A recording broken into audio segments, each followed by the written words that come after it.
오늘은 난 자족, 넌 풍족이란 제목으로 하나님 말씀 증거하도록 하겠습니다. 제가 어제 말씀을 드렸죠. 오늘 새벽인가? 그 성도들에게 작년에 제일 좋아하는 성경 말씀을 고르라 그랬더니 뭐 여러 군데서 했어요. 근데 그 중에 하나가 보니까 1등이 빌립보서 4장 6절 아무것도 염려하지 말고 기도 간구 너희 구할 것을 감사함으로 아뢰라. 이게 1등이에요. 2등이 뭔가 했더니 그 다음 절이야. 그리하면 모든 지각에 뛰어난 하나님 평강이 그리스도 예수 안에서 너희 마음과 생각 지킨다. 그러니까 되게 빌립보서 4장을 좋아하는 것 같아요. 그래서 제가 빌립보서 4장 설교를 하는 거예요. 이유는 딱 하나예요. 근데 목회자들을 통해 가지고 또 물어봤어. 목회자를 통해서 물어봤더니 성도들을 위해서 중보기도 할 때 어떤 구절을 가지고 기도하십니까? 그랬더니 1등이 압도적인 1등이 빌립보서 4장 19절이에요. 다 같이 읽읍시다. 시작. 나의 하나님이 그리스도 예수 안에서 영광 가운데 그 풍성한 대로 너희 모든 쓸 것을 채우시리라. 그러니까 저는 항상 모든 성도들이 이렇게 빌립보서 4장을 좋아하고 목사님들도 이렇게 좋아하는데 이걸 어떻게 설교를 안 할 수가 있겠냐고. 그래서 빌립보서 4장을 가지고 우리 고성선교 때 4번 설교를 하겠다 이렇게 작정을 했어요. 이제 이유를 아시겠죠? 말 안 하려고 그러다가 내 속마음을 얘기해 주는 거예요. 그래서 빌립보서 4장을 하게 됐는데 은혜가 있더라는 거죠. 저도 빌립보서 4장 19절을 생각하니까 기억나는 게 있어요. 제가 초창기 사역을 할 때 성도들 뭐 몇 명 없으니까 이렇게 신방도 많이 다니고 할 거 아니에요. 그때 기도를 했을 때 무슨 기도를 했는지 저는 이렇게 노트북이 있으니까 찾아봤어요. 찾아봤더니 빌립보서 4장 19절 갖고 신방했던 데가 되게 많더라고. 그때는 주로 어떤 기도를 많이 했냐면은 100배의 축복을 주옵소서 그런 기도를 많이 했더라고요. 근거는 어디에 있느냐? 창세기 26장에 보면 그 이삭의 축복이 나오죠. 여기저기 뭐 우물 파면 쫓겨다니고 하다가 마침내 그랄 땅에서 손 안 대죠. 그랬더니 창세기 26장 12절에 이삭이 그 땅에서 농사하여 그 해에 100배나 얻었고 여호와께서 복을 주셨다 이런 얘기가 나와요. 그러니까 창세기 16장에 나오는 100배의 축복 이게 있고 또 예수님의 씨 뿌리는 비유를 보면은 마가복음 4장 8절 같은 데 보니까 더러는 좋은 땅에 떨어졌다 그랬더니 30배, 60배, 100배의 결실을 했다 이런 말씀이 나오죠. 그러니까 신약도 있고 구약도 있고 100배의 축복은 충분히 가능하다. 그래서 말씀을 근거로 해서 목사하는 일이 하나님을 대신해서 축복해 주는 거니까 그죠? 그런 기도를 했습니다. 메모를 하고 난 다음에 이렇게 돌이켜 봤어요. 그랬더니 이 기도에 대한 저 체크가 있거든요. 다 되면 별, 세모, 동그라미 그렇게 있어요. 제 나름대로 표가 있어요. 그랬더니 이 기도를 했던 가정들이 몇 년 지나고 난 다음에 변화가 나타나는데 되게 많았어요. 하나의 예, 첫 번째 예였어요. 첫 번째 예가 뭐였냐면 어떤 가정에 이런 기도를 했더니 3년쯤 지나고 난 다음에 이런 응답이 있어요. 제가 당시에 11조가 30만 원이었습니다. 그러니까 월수에 300만 원이겠지. 30만 원이었는데 진짜 3년 만에 100배가 되었습니다 라고 하는 가정이 나왔어요. 엄청나죠? 한 달에 11조가 3천만 원이야. 그럼 3억을 벌었다는 소리 하냐. 진짜 나오더라고. 근데 한 가정만이 아니고 꽤 됐어요. 거기까지만 할게요. 그러면 제가 기계도 아니고 내가 밴딩 머신도 아니고 가는 곳마다 계속 이 기도를 했느냐? 그렇진 않아요. 인격적이잖아요 하나님이. 그래서 기계적으로 한 게 아니라 인격적이에요. 기도하다가 이 가정에 이런 기도가 되겠다 하면 하는 거고 안 한 데도 있어요. 안 한 데도 회개 하나 천국이 가깝다 이런 가정도 있어요. 예, 다 한 건 아닌데 그럼 그런 거 기록을 해놓잖아요. 해놓는데 참 묘한 것 같아요. 성령의 인도하심이 분명히 있더라는 것입니다. 사도 바울도 그런 마음이었던 것 같아요. 이 빌립보 성도들을 향해서 내가 너희들에게 진짜 100배 축복을 하기를 원한다. 너희 구하는 모든 것을 하나님께서 넘치도록 채워주시기를 원한다. 이 4장 19절에 설교를 하고 또 기도를 했다. 그런 얘기입니다. 그런데 이게 중요한 게 아니고 사도 바울의 기도의 특이점이 있다는 거예요. 오늘 바울의 기도의 특이점 또 빌립보 교회의 특이점 이렇게 특이점만 한번 살펴볼게요. 특이점이 뭐예요? 다르다는 거죠. 이렇게 비교했을 때 뭐가 티피컬하게 달라. 그런 것들이 메시지예요. 뭐가 다른 걸 찾아내는 거 그거 성경 보는 비결이에요. 뭐가 다를까? 그죠? 뭐가 다를까? 그러면 다른 거는 특출난 거기 때문에 좀 배울 필요성이 있다는 것입니다. 사도 바울의 기도의 특이점이 뭐냐? 여기 4장 19절에 나오는 그죠? 예수 안에 있는 영광 가운데 풍성한 대로 너희 모든 쓸 것을 풍성한 대로 넘치도록 채우기를 원한다. 이거 자기 자신을 위해서 기도한 게 아니라는 거예요. 누굴 위해서 기도했어요? 성도들을 위해서, 남을 위해서 기도했다는 거. 이게 특징이라는 거예요. 앞부분은 우리 알고 있지 않습니까? 사도 바울은 자기 자신의 기도에 대해서는 11절과 12절에 이렇게 얘기를 해요. 나는 자족한다. 난 자족한다. 그래서 궁핍함으로 말하는 것이 아니다. 그러면서 막 대비하잖아요. 나는 비천에 처할 줄도 알고 풍부에 처할 줄도 알고, 대비되는 거. 배부름, 배고픔, 풍부, 궁핍에 처할 줄 아는 일체의 비결을 배웠다. 그러니까 사도 바울은 자기 자신을 위해서 뭐 넘치도록 채워달라, 뭐 이런 거 기도 안 했다라는 거예요. 오히려 자기 자신에 대한 기도는 뭐였어요? 나는 자족한다. 그리고 성도들을 향해서는 뭐라 그래요? 나는 자족, 너는 풍족. 우리 제목이에요.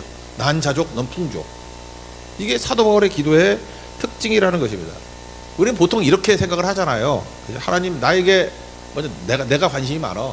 1만 달란트의 은혜를 주시옵소서. 그러고 막 너무 많으니까 오버플로우, 차고 넘칠 거 아니에요. 막 차고 넘쳐가지고 흘러가서 쟤들도 나 때문에 복 받기를 원합니다. 다 그런 컨셉이죠. 그러니까 뭐예요? 일단 나부터 내가 배 터지게 먹고 난 다음에 이제 배가 불러서 못 먹을 때 너희도 와 같이 먹어, 이런 개념이라고요. 근데 사도 바울은 그게 아니고, 나는 뭐 풍부에 처하든 비천에 처하든 배부르든 배고프든 난 관심 없고, 난 그런 거에 관심 없어. 난 자족해. 그리고 성도들 너희들만은 풍족해지기를 원한다. 이게 다르다는 것입니다. 그리고 우리 새벽에 살폈죠. 사도 바울의 기도가 단계가 있다고. 우리 순종도 첫 번째 순종하면 방향이 바뀌고, 두 번째 순종하면은 도약이 일어나고, 세 번째 순종하면 기적을 나타낸다고 그랬죠. 그래서 이게 점점점 찍고 계속해서 똑같은 걸 반복하는 게 엄청난 능력이 있어요. 그러면은 이게 기도의 습관이 되고 기쁨의 습관이 된다고. 그러니까 이 잔챙이들은 반복을 못해. 근데 그래서 공부도 엉덩이로 한다 그러잖아. 반복이에요. 반복하면 습관이 된다니까요. 그러면 그 사람의 인격이 되고 이기는 습관이 돼요. 날마다 이기는 거라고. 그러니까 사도 바울의 기도에도 3단계가 있다 그랬죠. 거기 기도 6절을 보니까 기도, 간구, 구할 것을 감사함으로 하나님께 아뢰라. 기도가 뭐라 그랬어요? 방향 바뀌는 거. 간구는 뭐예요? 내가 필요한 걸 막 구하는 거잖아요. 나는 무능한데. 그러니까 하늘의 능력을 나에게 전복시키는 거죠. 그러니까 기도, 간구는 주로 날 채우는 거 아니에요. 그래서 여기까지가 넘을 때 내가 자족한 거예요.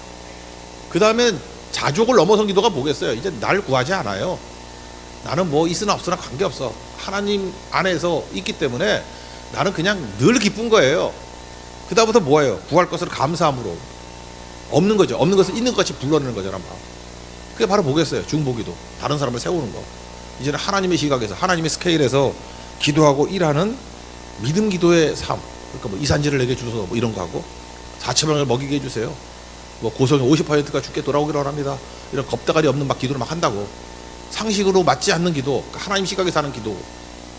그래서 사도 바울은 자족하고 난 다음에 이제 백성들을 위해서, 남들을 위해서 기도하는 사람이 되었다는 것입니다. 여러분, 이게 필요한 거예요. 여기까지 가기를 원합니다. 바울의 수준까지 가야 된다고요. 이거는 어디서 바뀌는 거죠? 주 안에 놓이게 될 때 이런 수준으로 바뀌게 된다는 거예요. 이게 첫 번째 메시지다. 그러므로 이 말씀 꼭 붙들었으면 좋겠습니다. 난 자족, 넌 풍족. 여기까지 가야 돼요. 이게 성숙함이고, 이게 능력이고, 이게 진리다. 이렇게 생각할 수 있다라는 것입니다. 두 번째로 빌립보 교회의 티피컬한 점, 특이점은 뭐냐라고 하면은, 이들은 헌금을 잘하는 교회라 그랬죠. 루디아부터 시작해서 헌금을 잘하는 교회예요. 근데 헌금이라 그러지 않고 헌금과 섬김이라고 말을 하는데, 사도 바울이 빌립보 교회의 헌금하는 모습을 보면서 벅찬 감격을 가졌던 것 같아요. 근데 그들이 헌금했다, 섬겼다 그러지 않고 내 괴로움에 참여했다 이렇게 표현을 해요. 14절 읽겠습니다. 시작. 그러나 너희가 내 괴로움에 함께 참여했으니 잘하였도다. very good. 그랬다고. 잘했어. 너희가 헌금하는 것이 뭐 돈 냈다 이 정도가 아니라 나의 괴로움에 참여했다. 거기 참여라는 단어에 나눠주에 보면 뭐라 그래요? 교제. 영적 교제를 하고 있다. 그런 뜻이라고요. 그러니까 단순히 돈만 내는 것이 아니고 사도 바울의 괴로움에 동참했다. 영적 교제에 참여했다. 그렇게 해석을 한다고요. 그 액수만이 아니죠. 교제 동행이다. 그런 거라고요. 사도 바울이 힘들 때, 빌립보 교회는요, 힘들 때, 괴로울 때, 외로울 때 떠나지 않고 그의 괴로움에 동참했어요. 뭐로? 헌금으로. 그러니까 헌금이 아니에요. 괴로움에 동참한 거지. 그게 되게 중요한 거겠죠. 그러니까 이렇게 살았다 그런 거죠. 제가 누누이 말씀드리지만 돈과 시간은 어디에 쓰는 게 지혜롭습니까? 관계. 어떤 사람은 돈 쓰는 걸 보면 그 사람의 인격을 알 수 있어요. 근데 돈과 시간을 관계에 써요. 물론 하나님과 관계는 빼놓고 하여튼 인간 관계에 써. 여기 빌립보 교회 보세요. 돈과 시간을 어디에 써요? 관계에 쓰잖아요. 사도 바울의 괴로움에 동참하는 데 쓰잖아요. 관계니까 교제하는 데 쓰잖아요. 바보들은 맨날 좋은 차 사고 뭐 비싼 가방 들고 뭐 있나 뭐 두 명이 살면서 뭐 70평짜리 살고 뭐 이러죠. 뭐 그럴 수도 있겠지만 어쨌든 간에 쓸데없는 데 약간 쓰잖아요. 관계에 안 쓰고 그 없어질 콘크리트에 돈 쓰고 그러잖아요. 근데 지혜로운 사람은 돈과 시간을 관계에 쓴다고. 관계에 쓰면은 열매가 있어요. 그리고 가치가 있게 되고. 그러니까 하나님께서 여러분들 조금씩 돈 주는 이유가 뭐냐 하면 이거 어떻게 쓰나 보는 거예요. 관계에 쓰면 영생이 보장됩니다. 영원히 보장돼요. 그러니까 돈 쓰는 게 그게 믿음이에요. 돈 어떻게 쓰는지. 제가 사역했던 옛날 기억을 한번 더듬어 보면은 청년 사역을 할 때 어떤 여자 청년이 비혼주의자가 됐습니다. 이유가 뭐냐면 어떤 남자, 내가 내 생각할 때는 좀 잘생긴 남자였어요. 멋진 남자하고 교제를 했는데 이 남자가 상처를 엄청 주고 떠난 것 같아. 헤어진 것 같아. 내막은 잘 모르겠어요. 어쨌든 간에 사귈 때는 되게 행복해 보였는데 헤어지고 난 다음에 되게 피폐해져 있고 조금 전에 스키트를 했던 것 같이 그 미친 여자 같이 막 왔다 갔다 하고 막 그랬어요. 그 여자가 진짜 그랬어. 딱 스키트라면 그거 딱 그대로야. 그죠? 그런 모습의 자매였어요. 그러다 보니까 그냥 입 다물고 있으면 되는데 상처를 입은 사람은 말이 많죠. 공공연하게 나는 결혼 안 할 거야. 나 혼자 살 거야. 그래서 나온산이 그때 나왔어. 나 혼자 살 거야. 계속 그러고 다녔다고요. 근데 이 자매도 꽤 괜찮은 자매였어요. 이렇게 평균 이상의 매력을 갖고 있는 자매라고 생각이 들어요. 그 형제 잘 나가던 형제였거든. 사귀다가 헤어졌는데. 근데 교회에서 정말로 못생긴 청년이 하나가 그 자매한테 달라붙기 시작한 거예요. 정말 못생겼어요. 못생겼다는 말은 그냥 매력이 없다 그런 거예요. 근데 이 자매가 이제 좀 이게 상처를 입고 하니까 밥도 잘 안 먹고 살도 빠지고 그럴 거 아니에요. 어떻게 그 대시를 설렁탕을 들고 하나? 그렇게 굶다가 몸 상해 그러면서 맨날 설렁탕을 사다가 먹이는 거예요. 갖다 주고 아무거 거들다 보니까 뭐 두고 가기도 하고 먹여주기도 하고. 이 친구가 그 남산 운동하는 걸 좋아했거든요. 옛날에 남산 뺑 도는 거. 남산 왕돈가스 이거 사다가 또 갖다 주고. 나는 옆에서 보면서 저 한심한 놈, 여자를 몰라도 어떻게 저렇게 모르나. 설렁탕에 넘어갈 여자가 어딨냐. 왕돈가스에 넘어갈 여자가 어딨냐. 그리고 너는 안 돼. 찐따야 너는. 혼자 그렇게 생각했어요. 내가 참 이상한 믿음을 갖고 있었죠. 한참 지나고 난 다음에 청첩장이 날라서 결혼한다고. 와, 설렁탕 무섭네. 왕돈가스 무섭네. 그 자매가 설렁탕 국물에 넘어간 거 아니에요. 왕돈가스의 크기에 넘어간 거 아니야. 고통의 순간에 옆에 있는 사람이 그 찐따 형제밖에 없더래. 내가 되게 괴로워하는데 옆에 계속 있어 주더래요. 괴로운 순간에 옆에서 설렁탕 먹으라 그러고. 그래서 갑자기 이런 생각이 들더래요. 이 남자는 나를 떠나지 않겠구나. 그래서 그런 식으로 뭐 한 1년쯤 했는가 봐. 그래서 상처가 많이 치유가 되고 이런 사람하고 결혼해야지. 그래서 결혼까지 했어요. 제가 보니까 그래요. 갑자기 빌립보서 이 말씀이 생각나는 거예요. 헌금 얘기 말고 내 괴로움에 참여하였도다. 그러니까 어떤 사람, 여러분 인간관계가 어려운 게 아니에요. 맨날 내게 누가 이익을 줄까, 누가 나한테 뭐 해줄까, 뭐 이러니까 힘들어지는 거지. 내가 누가 괴로워하나, 그리고 내가 저 사람의 괴로움에 참여해야지. 그럼 그때부터 관계가 형성이 되더라고. 나 이 찐따 형제를 통해서 내가 깨달은 게 그거예요. 이것도 되느니 안 될 게 없겠구나. 그러다 보니까 인간관계 되게 쉬워지는 거예요. 딱 보면 괴로운 사람만 보면 되는 거예요. 내가 뭘 도와주지? 어떻게 참여하지? 그거 중에 하나가 뭐라는 거예요? 돈이라는 거예요. 그 중에 하나가. 빌립보 교회는 사도 바울이 괴로움 당하고 있을 때 우리가 어떻게 돕지? 어떻게 참여하지? 그래, 우리가 부족하지만 헌금밖에 없겠지. 그래서 헌금 보내줘서 내 괴로움에 참여하는 자가 되었다. 그러니까 돈과 시간을 어디 쓴 거예요? 관계에 잘 쓴 지혜로운 사람이다. 뭐 그런 겁니다. 지혜 얻었죠? 빌립보 교회의 티피컬한 점 뭐예요? 괴로움을 보고 괴로움에 참여하는 사람이었다. 굳이 돈만이 아니에요. 시간 뭐 다른 것도 다 겠죠. 함께함. 이런 게 다 중요한 거라고. 이게 중요한 겁니다. 사도 바울은 기도할 때 티피컬이 뭐예요? 난 자족, 넌 풍족. 그 다음에 빌립보 교회의 티피컬한 점이 뭐예요? 다른 사람의 괴로움을 보고 무시하는 게 아니라 어떻게 하면 참여할까? 그 중에 하나가 헌금일 뿐이에요. 헌금으로 참여하더라. 그래서 돈과 시간을 관계에 쓰는 아주 탁월한 교회가 되었다. 우리도 그런 거 배워야죠. 성경에서 그런 거 배우는 거예요.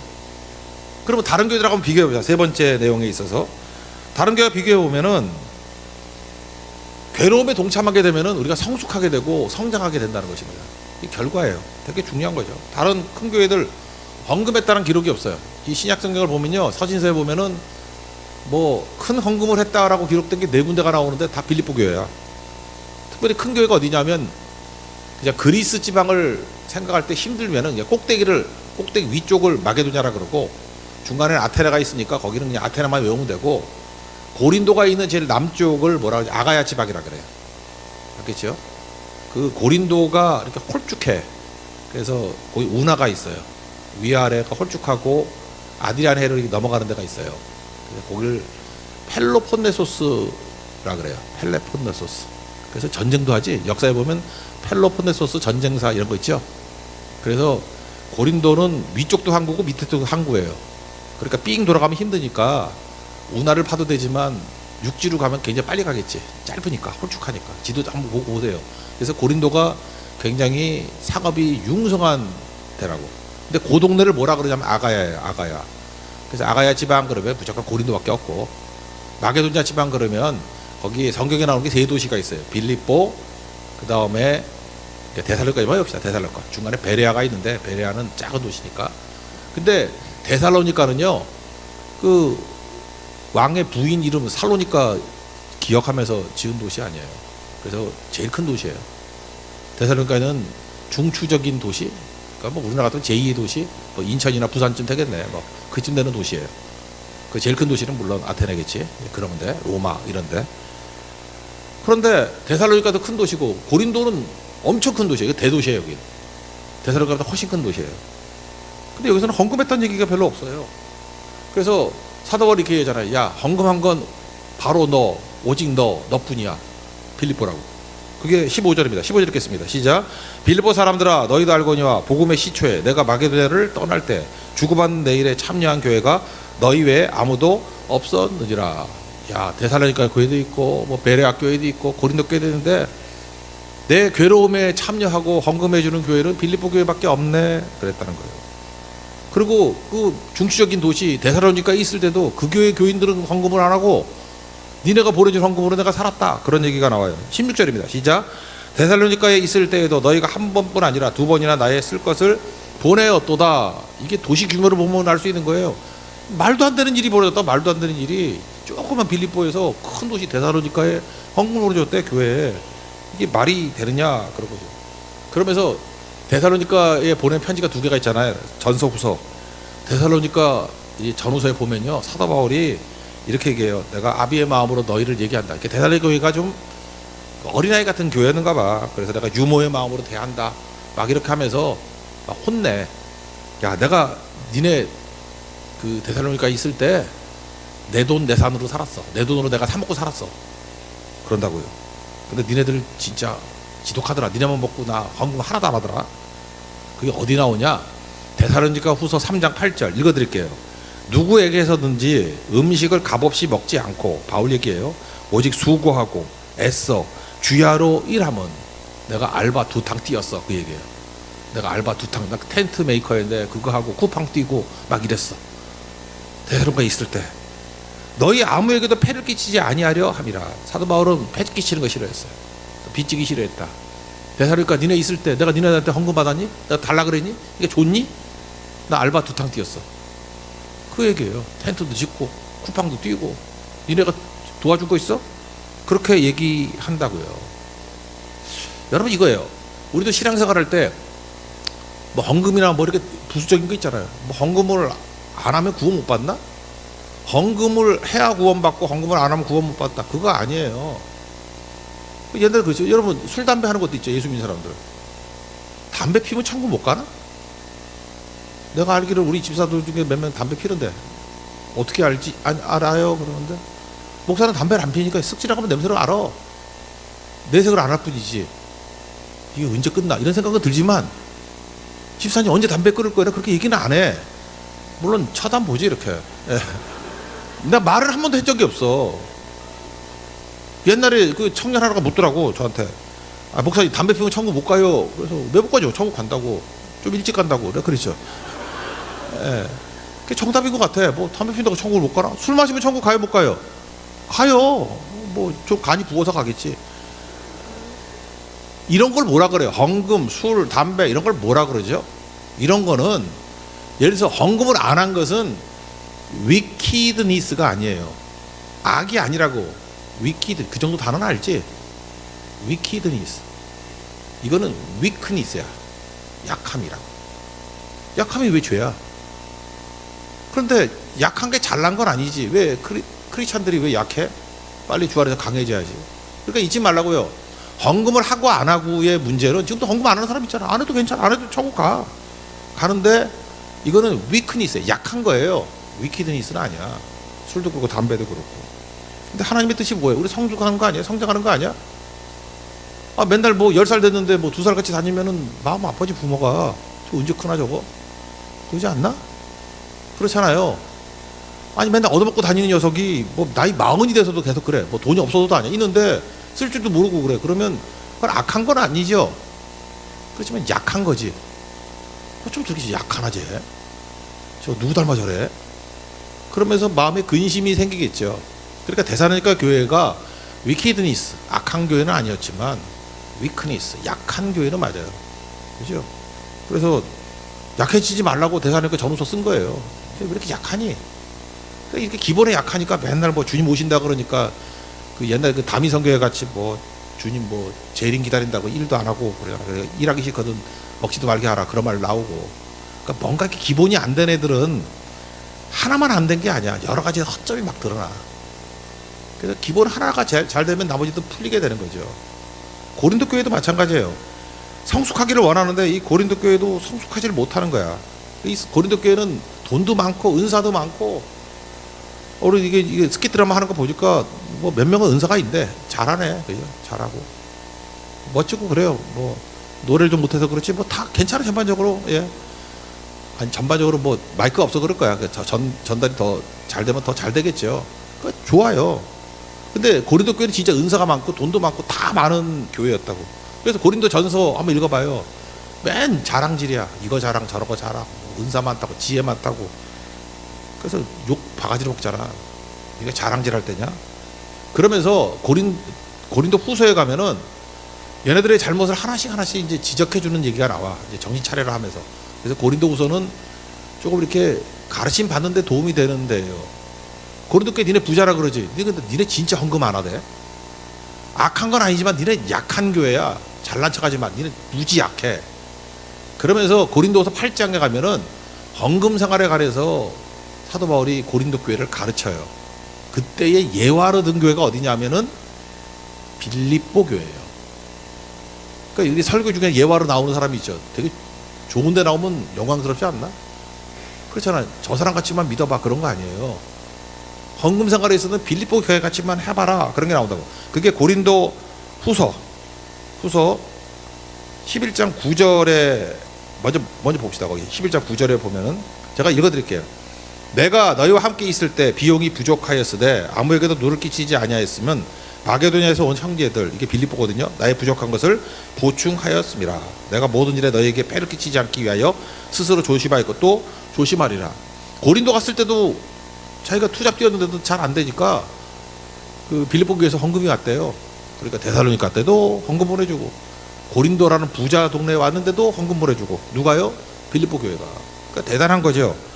그래서 나중에 고린도후서 8장 같은 데 보면은 이제 고린도 교회를 훈련시키기 위해서 1절 2절 이렇게 설명합니다. 형제들아 하나님께서 마게도냐 교회들에게 주신 은혜를 우리가 너희에게 알리노니. 헌금하는 걸 뭐라 그랬어요? 은혜라 그랬어요. 은혜. 진짜 은혜를, 여러분 은혜 찬양 좋아하잖아. 은혜 받길 원합니다. 헌금 생활 잘하는 거를 은혜다 이렇게 설명을 해요. 그러면서 2절, 이게 핵심인데 고린도후서 8장 2절 환난의 많은 시련 가운데서 그들의 넘치는 기쁨과 극심한 가난이 그들의 풍성한 연보를 넘치도록 하게 하였느니라. 여기서 분석을 해봅시다. 일단 빌립보 교회는요, 부자 교회 아니었어요. 루디아 한 사람 부자였는지 모르지만 전반적으로는 가난한 동네예요. 그래서 뭐라 그래? 극심한 가난. 이걸 뭐로 대비시켜요? 풍성한 연보로 대비시킨다고. 우리가 다르지 않아요. 우리도 뭐 내용적으로 보면은 뭐 부자가 몇 명이나 될까? 부자 뭐 몇 명 없잖아요. 여기 부자 그러봐, 아버지하고 아들 오는 사람 말고 돈 많은 부자 몇 명 없잖아요. 그죠? 부자가 그렇게 많나? 비율적으로 많을 수가 없죠. 우리가 다르지 않아요. 대부분이 넉넉치 않고 뭐 쉽지 않아요. 뭐 사는 집 문제로 어렵고, 뭐 고성은 어떤지 모르지만 서울에는 살기가 힘들어. 그냥 뭐 집을 사도 힘들고, 뭐 전세도 힘들고, 월세도 힘들고, 그냥 고성으로 내려와야겠어. 그냥 공기도 좋고 다 사는 게 쉽지가 않아요. 그리고 자녀들이 안 생겨. 요즘엔 안 생겼는데 생기면 또 애들이 다 기대하잖아. 예쁠 줄 알고. 근데 결국은 기도가 나오고, 또 다 공부를 잘할 줄 알잖아. 우리 집 애들은. 근데 또 공부를 못해. 그리고 다 건강해야 되잖아요. 젊으면 건강해야 되잖아. 근데 또 아파. 맨날 아파. 이번에도 뭐 감기 엄청 돌잖아요. 그래서 코로나 걸리지 않으면 A형 뭐 독감, B형 독감. 옛날에 A형이 더 셌는데 요즘 B형이 더 센 것 같아요. B형 걸리면 3주 뻗어요. 여기 내려온다 그런 중에 몇 사람들은 아직도 누워 계신 분들 많아요. 우리 다 그래, 가난해요. 삶이 녹록치 않아. 그리고 직업의 문제 안정적이지도 않고 임시직이야. 그래서 매년 뭐 체크해야 되고 또 갱신해야 되고. 빌립보가 그래요. 극심한 가난.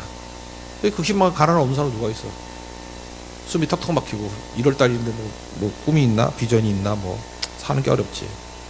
극심한 가난 중에 근데 뭐가 나와요? 풍성한 연보가 있대. 풍성한 영적 교제가 있대. 이게 뭐죠? 왜 이런 일이 벌어지느냐? 가능한 이유가 그 앞부분에 알잖아요. 환난 중에도 넘치는 기쁨이 있었기 때문에. 이 복수배예요. 우리 첫날 배웠죠. 뭐가 있어요? 기쁨이 어디서 나와요? 위치, 주 안에서. 주 안에 있을 때, 주 안에 있을 때 기쁨이 있다라는 거예요. 그러니까 빌립보 교회는 가난한데도 불구하고 기쁨이 있었대. 왜 기쁨이 있죠? 주 안에 있으니까. 그걸 얘기를 하는 거예요. 위치 놓치지 않는 거죠. 수로보니게 여인 얘기를 했잖아요. 오늘 아침인가 그게? 아침입니다. 기억이 안 나네. 우연은 의무일 수 없죠. 명령일 수 없죠. 그러니까 길거리 가다가 박서준 만나라, 이걸 명령할 수는 없잖아. 백날 산다고 뭐 뭐나? 오늘도 홍합탕이었죠. 나한테 그러더라고. 홍합이라 그래서 누가 그러더라고. 거기서 진주 발견하라 목사님. 그랬더니 껍질 다 까가지고 알맹이만 주니 어떻게 발견해? 아마 주방팀에서 진주를 발견하려고 다 깼는가 봐. 그죠? 여러분들도 껍데기 안 줬죠? 여러분 껍데기 있었어요? 저한테만 다 뜯어도 준 거구나. 여러분 껍데기 있었어요? 죄송합니다. 아니 이상한 교회는 이렇게 차별되고 그래. 그 사람이 목사한테 다 까서 주고. 그래서 여기서 진주 발견한 사람 있어요? 없죠. 그런 걸 명령할 수는 없잖아. 이번에 왔던 사람은 홍합을 먹으면서 진주를 발견해야 되는지라, 그거 말이 안 되는 거지. 그건 해프닝인데, 해픈투인데 그걸 어떻게 명령을 할 수 있냐고. 그렇지만 기쁨은 명령할 수 있죠. 행복, 해피니스는 명령할 수 없지만 기쁨은 명령할 수 있어요. 왜? 위치니까 주 안에 놓이기만 하면 되잖아요. 수로보니게 여인, 3대 악조건, 이방인, 여자, 애가 귀신이 됐어. 이게 영적으로 저주받았다는 뜻이거든. 그런데도 불구하고 예수님께 나와서 주 안에 있는 거, 예수님께서 주 밖에 있으라고 막 냉담하게 하고 욕하고, 뭐 심지어 뭐 자녀에게 먼저 준다 그러고 자녀의 떡을 취하여 개들에게 주는 게 마땅치 않다 그러고, 이 정도면 충분히 주 안이 아니라 in Christ Jesus, 가 아니라 예수님 밖에 있을 만 하잖아요. 근데 계속 안에 머무르잖아. 죽어도 안 간다고. 엉덩이로 믿잖아. 엉덩이로. 나 절대 안 떠나. 어딜 떠나? 내가 무슨 소리 해봐라. 내가 예수님 떠나나. 예수님 그 정도 하고 난 다음에 뭐라 그래? 믿음 되게 크다 그러고. 그 다음에 애 고침받고 구원받고 하니까 기쁨이 넘치겠죠. 그러니까 그런 사람은 어떤 일이 벌어져요? 그 4장 5절에 나왔었나? 관용.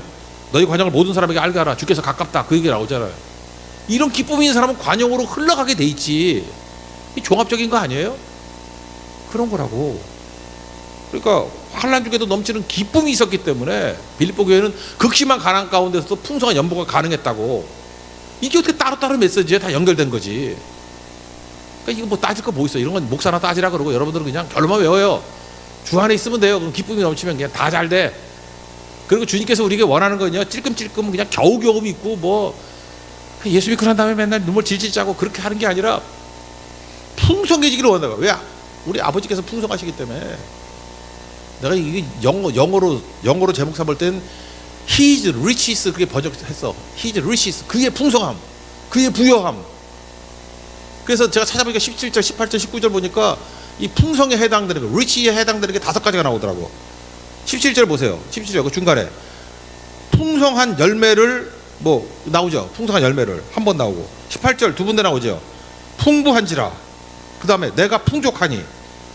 19절 풍성한 대로 채우시리라. 이것도 원어로 보면 풍성함이에요. 풍성하게 채우시리라. 5번이나 나오잖아요. 5번.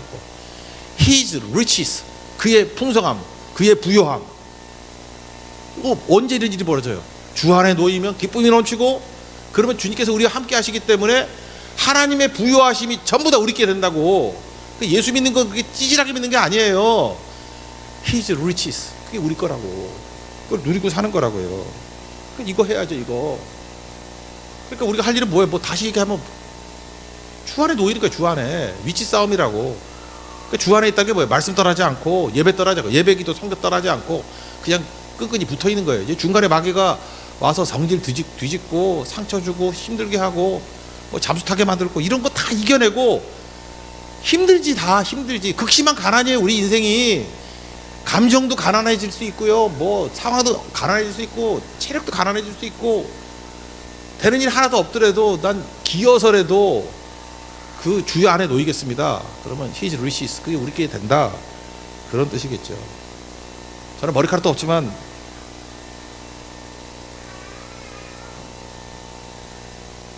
미용실 가는 게 너무 싫어요.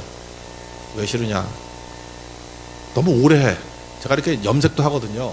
내가 비싸서 안 하는 거 아니야. 내가 그래서 물어봤어. 우리 집에서 우리 사모가 해주면은 10분인데 여기도 그거 없냐고 그랬더니 최소 아무리 빨라도 1시간 반이래. 내가 1시간 동안에 거기 뒤집어 쓰고 앉아있기, 나 창피해서 못 있겠어 거기. 근데 또 힘든 게 뭐냐 하면요, 그런 내가 좀 치사한 목사인가? 내가 그래서 나 머리카락이 반밖에 없으니까 반만 받으면 안 돼요. 그랬더니 더 힘들대. 더 이 빈자리 신경 써서 하느라고 더 힘들대. 그래서 더 내야 된다고 하는 농담하는 사람도 있어. 하여튼간에 나는 상처가 돼요, 그런 얘기들이 다.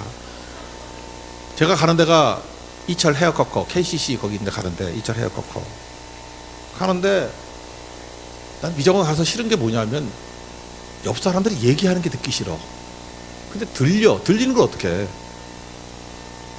어떤 분이 앉아있으니까, 여자분이었어. 앉아있으니까 그 헤어 디자이너가 오더니 뭐 소리 저 소리 하더라고. 그러면서 나 안 들으려고 그러는데 들리더라고. 파마인지 뭐 아니면 고된지 모르겠어. 내가 뭐라 그러는지. 그 여자분이 뭐라 그러냐면, 머리가 풍성하면 일도 잘 풀려요. 머리가 풍성하면 일도 잘 풀려요. 내가 속으로 베드로같이 3번 부인했어요. 아니야. 나 계속 부인했어. 아니야. 막 저주하면서 부인했어. 죽어도 아니야. 너 죽을래? 머리가 풍성하면 일이 잘 풀린대. 아니야. 마음이 풍성해야 돼. 믿음이 풍성해야 돼. 뭐 혼자 별짓 다 했어요. 그걸 들어야 되나?